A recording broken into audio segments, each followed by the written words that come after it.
يبدأ فيلمنا بجيمس واللي بيكون قاعد في أجازة مع أصحابه، وبيكون منهم أخوه والتر وصاحبهم كليف وسام. وأول لما بيشوف حبيبته بيسيبهم وبيروح يقف معاها، وبيعرف إنها بقت صحفية مشهورة، وبيفضل يتكلم معاها شوية لحد لما بتسيبه وتمشي. وبعدها جيمس بيلاحظ والتر بيتكلم في التليفون ومتعصب جدا، وبيشوف كليف بيحاول يغطي حاجة على الأرض، فبيخش ورا والتر على طول علشان يعرف مشكلته، وبيكون لسه قافل مع واحد، وجيمس بيسأله عن المشكلة، فوالتر بيقول له بعدين هبقى أقول لك، وبياخد زوجته سالي وبيمشي. وبالليل سالي بتتصل على جيمس وبتقول له إن والتر اتقتل، وبيروح يتأكد من الجثة وبيكون والتر مات فعلا، فبيقرر إن هو ينتقم له. فبعدها بيشوف كليف بيتصل عليه وبيقول له إن هو محتاج له حالا علشان في ناس عنده عايزة تقتله، وبياخد عربيته وبيروح لبيته، وبيطلع له وبيلاقيه مقتول وهو ماسك تليفونه. فجيمس بياخد التليفون وبتكون آخر رسالة مبعوثة من واحد اسمه أوبراين، وبيقول له فيها ينزل يقابله حالا. بيسمع جيمس صوت وبيمشي ناحيته، وفجأة بيطلع عليه واحد ويفضل يضرب ويخنق في جيمس، بس جيمس بيقاوم وبيقدر عليه، وبيفضل هو يضرب فيه لحد لما يوقعه على الأرض،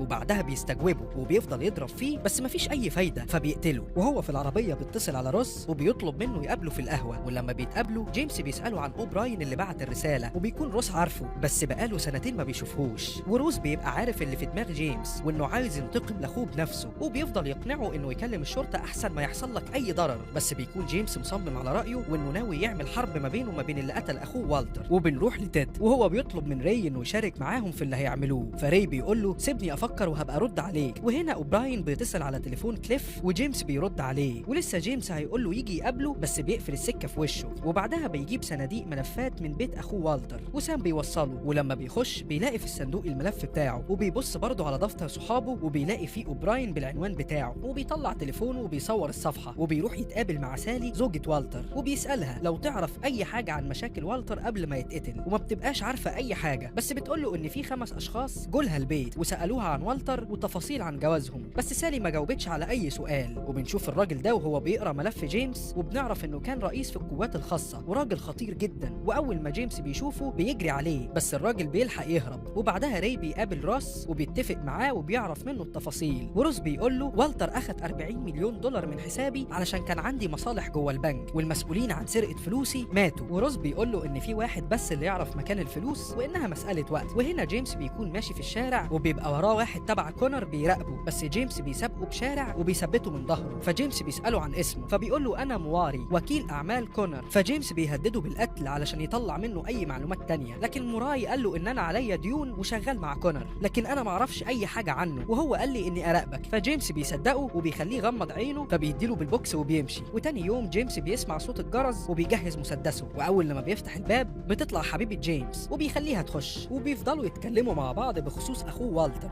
وبعدها بشوية بيرن الجرس تاني وبيروح يفتح الباب، بس بيطلعوا بتوع الغاز وبيقولوا له إنهم عاوزين يطمنوا على حالة الغاز علشان متسجل معاهم إن في حالات خطر كتير في المكان ده، فبيخليهم يخشوا وبيقول لهم إن مفيش أي ريحة غاز. فبيبص للراجل ده وبيشوف في جيبه حاجة شبه المسدس، فجيمس بيطلع مسدسه بس بيكتشف إن اللي كان موجود في جيبه كان مجرد راديو، والراجل التاني لسه بيطلع مسدسه بس جيمس سبقه وقتله. فبيقوم الراجل اللي كان معاه الراديو ماسك حبيبة جيمس وبيهدده بيها، وبيخلي جيمس ينزل سلاحه ويفضي خزنته. بعد كده حبيبة جيمس بتديله بالكوع، وجيمس بيجري عليه وبيزقه بعيد عنها وبيضربه في رجله وبيفلت من السكينة، ويفضل جيمس بيضرب فيه لحد ما يوقعه على الأرض. فالراجل بيمسك السكينة تاني، بس حبيبة جيمس بتضربه بالطاسة على دماغه وبتخلص المشكلة. وبنرجع عند راي وأليكس ومعاهم روس، وبنشوفهم هما بينقلوا بضاعة من العربية للمخزن، ده غير إن في بضاعة زيها كمان هتجيلهم ليلة الجمعة. فمساعد روس بيتصل بيه وبيقول له إن الاتنين اللي أنت بعتهم لجيمس علشان يقتلوه بقوا جثث. وهنا بنشوف جيمس بيتصل على سام، فبيقول له مفيش حد متبقي غيرك وأنت الوحيد اللي واثق فيه دلوقتي. وبعدها بيخش من اللابتوب بتاعه علشان يخترق العملية اللي روس هيعملها، وده بقى اللي كان بيراقب جيمس. وبيكون راي وأليكس جايبين زوجته وهيقتلوها معاه علشان غلط في مراقبة جيمس، فبيتحايل عليهم علشان يدوله فرصة تانية. أليكس بيديله مسدس علشان يقتل مراته، لكن ما بيقدرش وبيستسلم، وبيجي يقتل نفسه بس بيلاقي المسدس فاضي. أليكس قتله هو ومراته. وبنروح لجيمس وبيكون عند بيت أوبراين، وبيفتح الباب وبيلاقيه مقفول، فبيلف من الباب الخلفي، وأول ما بيخش البيت بيفضل يدور على ملفات أو أي حاجة تساعده، لكن مش بيلاقي غير كارت في مقابلة في بيته الساعة 3. وفعلا بتيجي عربية فيها 3 أشخاص وبيلف لهم جيمس وبيقتل واحد منهم، وبيفقد السيطرة على الاتنين التانيين، فبيجري على طول، والاتنين بيجروا وراه لحد لما جيمس بيخش في مكان فيه ضباب وبيستخبى، وبيكون فوق كوخ صغير وبيقتلهم هما الاتنين. وهنا تيد بيقابل راي وبيقول له يستعجل العملية عن كده، وبيقول له حاول تقتل جيمس قبل ما يبوظ لنا الدنيا. وبعدها راي بيسيبه وبيمشي، وبيروح راي لعند روس روس وبيقول له ان جيمس اخترق العمليه وعرف كل حاجه عنها، وري بيقول له انت لازم تتخلص من جيمس قبل العمليه. فروس بيقول له انه صعب جدا ومش هعرف اتصرف معاه، بس ري بيقول له اضغط عليه من نقطه ضعفه واللي بتكون اي حد من عيلته. وبنروح عند سام وهو داخل الكافيه جيمس علشان يعرف هياخدوا حق والتر ازاي، فبيقول له انه بيدور على شخص اسمه اوبراين لانه كان صديق كليف.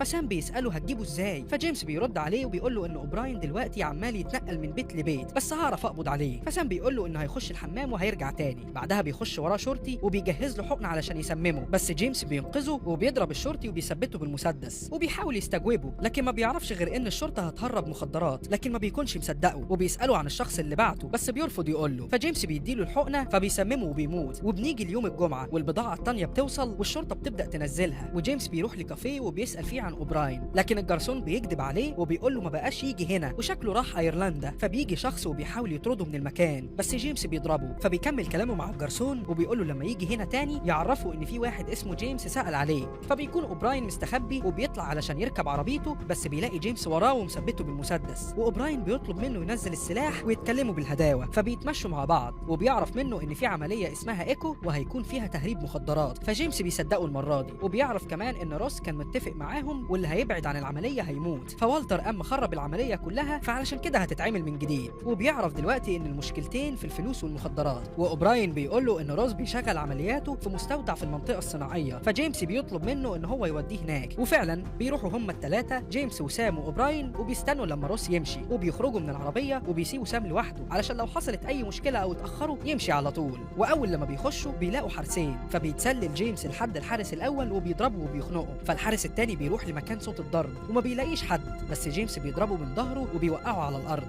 وبعدها بيكملوا طريقهم وبيتفرقوا، وبيوصل اوبراين لمكتب روس وبيدور على اي ملفات ضده، وفعلا بيلاقي ملف عن العمليه. ومن ناحيه تانية جيمس بيلاقي شنط البضائع السوداء، ولما بيفتحها بيتاكد ان الكلام حوالين تهريب المخدرات طلع صح. وبنرجع عند اوبراين وبيجي حارس من وراه وبيقتله، فجيمس بيسمع الصوت وبيطلع يشوف ايه اللي حصل. واول لما بيوصل لمكتب روس بيصور بموبايله علشان يتاكد مين اللي جوه، فبيلاقي حارس وقاتل اوبراين. فجيمس بينام على الارض وبيقتله. وهنا سام بيحس ان هم اتاخروا وبيلاقي روس وصل بالعربيه، وفجاه بيظهر له الحارس اللي جيمس ضربه وبيثبت سام وبياخد منه التليفون. واول لما روس بيخش المركز بيطلع سلاحه وبيقول لجيمس انا عارف ان انت هنا، وبيطلع فعلا من وراه وبيثبته وبيخليه يرمي مسدسه والسكينه اللي معاه. وهو بيتكلم معاه وبيساله هو ازاي اتغير كده بعد ما كان محل ثقه. وفي نص كلام روس بيسمع صوت حد جاي من الحراس، وفعلا بيطلع اتنين على جيمس وبيضربوه بالنار. فبيمسك روس وبيهدده، بس بيجي حارس كمان من وراه وبيسيب روس وبيجري، وبيحاولوا يلحقوه بس بينط من الشباك ويهرب. وبعدها روس بيروح مكتبه وبيلاقي ري فيه، وبيفضلوا يلوموا بعض في انهم هيبقوا سبب في فشل العمليه. وهنا بينزل أليكس بياخد عربيته وبيطلع جيمس وراه وبيراقبه لحد لما يطلع على الطريق، وبيكون جيمس مراقبه بكل اتقان لحد لما بيوصل لعند بيته، وجيمس بيثبته وبيستجوبه. والمره دي بيساله عن الاسم الاساسي اللي عامل كل ده، فأليكس بيقول له صاحب الليله دي كلها هو هاموند، وهو اللي قتل اخوه والتر. فجيمس بياخد منه المعلومات اللي هو عايزها وبيقتله. بعدها بيقابل حبيبته وبيتكلم معاها شويه بخصوص اللي هيعمله، وبنعرف انه والتر كان بيهرب مخدرات لبره وكان مشترك مع روس، وبتساله عن اي دليل، فبيقول لها لما يوصل ليه هيديها الدليل وتنشره رئيس التحرير بتاعها. وبنرجع لروس وبيكون مثبت سام وبيقول له لو قلت لنا على مكان جيمس فين هديلك جزء كبير من فلوسي. وسام بيقعد يفكر شويه، وبنرجع لجيمس وكان بيتصل على سام، فبيرد عليه روس وبيهدده بيه علشان يعرف منه مكان الفلوس. فجيمس بيعوز يتاكد ان سام عايش علشان يجيب له الفلوس. واول لما بيسمع صوت سام بيطمن، فروس بيقول له قدامك ساعتين بس. فجيمس بيروح لمكان المقابله وبيطلب منهم يوري له سام الاول، وبيقول لهم انا هاخد سام وهركب العربيه وهرملكوا الفلوس بعدها. بس الراجل ده بيقول له سلم فلوسك الاول بعدها تستلم صاحبك. وهو بيتكلم معاه بيكون في قناص واقف فوق مستني اي حركه، بس الراجل بيغدر بيه وبيأمرهم بقتل سام، وفعلا بيقتلوا سام. فجيمس بيطلع سلاحه وبيضرب عليهم نار، لكن بيتضرب من القناص في صدره. فالراجل بيقوم مكهرب جيمس وبيغمى عليه، ورجاله روس بتتصل على هاموند وبيعرفوه ان هم قبضوا على جيمس. وبعدها بنروح لجيمس وهو مربوط وبيسالوا عن مكان الفلوس، بس جيمس بيقعد يتريق عليه، بس جيمس مش عايز يقول له على اي حاجه. فبيقول لهم فكوا له الحبل علشان انا عايز المنافسه تكون عادله وهنشوف مين اللي هيقتل التاني. فبعدها ري بيقول لهاموند يجيب له السكينه، وبيسال جيمس لاخر مره عن الفلوس، بس جيمس بيتوه وبيفضل يتريق على هاموند. فري بيقول لهاموند يجيب البنت، وفعلا هاموند بيأمر الحراس ان هم يجيبوا البنت، وبتكون البنت دي سالي زوجة اخوه والتر، وبيهددوا ان هو هيقتلها بالسكينه لو ما قلتش الفلوس فين. فبيقول له ان هو ما يعرفش مكانها. فهاموند بيقول له انت كذاب لان انت كنت قايل لروس ان هي معاك. فقال له دي كانت طريقه مساومه علشان انقذ بيها سام. فاثناء ما هم تحت بيقابلوا روس، جيمس بيحاول يفك الخشبه اللي هو مربوط فيها وبيفضل وبيفضل يخبط برجله فيها لحد ما تفك. واول ما هاموند بيطلع جيمس بيضربه بالخشبه وبياخد سالي وبيخبيها. واول ما بيطلع 2 من الحراس جيمس بيكون وراهم وبيقتلهم وبياخد سالي علشان يبعدها عن اي اذى. وبعد ما بيأمنها بيروح لروس وراي. فروس بيحاول يفتح اي موضوع علشان يشغله بس جيمس بيكون مركز جدا. وراي بيقول له ان هو كان جندي وحارب مع البلد بس ما استفادش تقدير ولا شغل وان البلد بتعامل المسجونين احسن منه. وفي اخر الكلام جيمس بيضرب عليهم نار بس بيفلتوا وبيجري وراهم وبيخش معاهم في اشتباك. واول لما بيعدي من الباب ده بيكون راي مستنيه ورا السلم علشان يقتله بس جيمس بيبقى عارف ان هو موجود وبيركز على الحيطه عشان يعكس الطلقه عليه وبيعمل كده فعلا والطلقه بتيجي في كتفه وبيخش عليه وبيقتله. فروس بيفضل يضرب عليه لحد ما الطلق اللي معاه بيخلص فبيهرب لحد لما روس بيوصل عند الباب وبيكون مقفول فبيتزنق وجيمس بيحاصره وما بيكونش معاه المسدس. وبكده المنافسه هتبقى عادله ما بينهم بس روس بيكون معاه سكينه وتبدا المنافسه ما بينهم. وروس بيحاول يطعنه بس ما بيعرفش وبيصيب جيمس في رجله. بينفجر جيمس عليه وبيفوق له من تاني وبيمسكه وبيرميه عند الحيطه وبيحاول يعكس السكينه عليه. وجيمس بيقتل روس فعلا بالسكينه وبكده يكون انتقم انتقام كامل لاخوه والتر وبيروح ياخد سالي وبيمشوا اخيرا. وبنيجي هنا عند جيمس وهو بيأكد على حبيبته تنشر الخبر بتاع تهريب المخدرات عندها في الجريده وان خبر تهريب المخدرات من ملازم عسكري اللي هو روس هيعمل ضجه كبيره قوي عندك. فجيمس بيلاحظ حاجه لما والتر اتعصب في التليفون ولما شاف كليف وهو بيغطي حاجه على الارض فبيروح يحفر هناك وفعلا بتطلع ورقه الفلوس اللي خدها في حسابه البنكي ومتسجله باسم جيمس. فبعدها حبيبه جيمس بتنشر الخبر وبينزل في كل الصحف وبتتشهر وبيخلص فيلمنا على كده.